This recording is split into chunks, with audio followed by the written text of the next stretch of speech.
Запор болса, ішекте бір какой-то бір аурулар болса, о, бітті. Ішек тазалау керек, кишечниктен тазалау керек, клизма немесе дәрі, куча дәрілердің бәрін беріп, кишечник тазалауымыз керек деген акцент осы жерге қояды.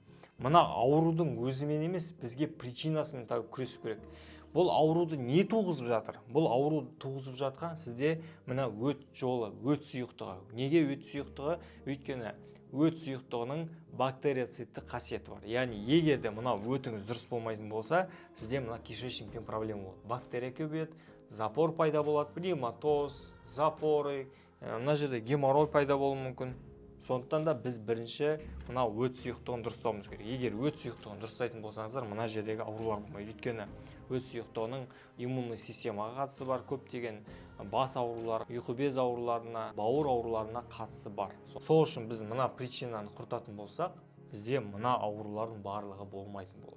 Ал енді өт жолын қалай дұрыстаймыз десеңіздер, мен видео семинар дайындап қойдым. Яғни өт жолын өзіңіз үйде жатып, немесе туысыңызға, ата-анаңызға қалай өт жолын жүргізу керек, табиғи жолын, соны көрсетіп, видео семинар дайындап қойғам. Соны көріп, өздеріңіз жасай берсеңіздер болады. Ал егер жасай алмаймын десеңіздер, маған келсеңіздер болады, немесе мен сияқты өзіңіздің қаладағы мамандарға барып жасатып отырсаңыздар болады.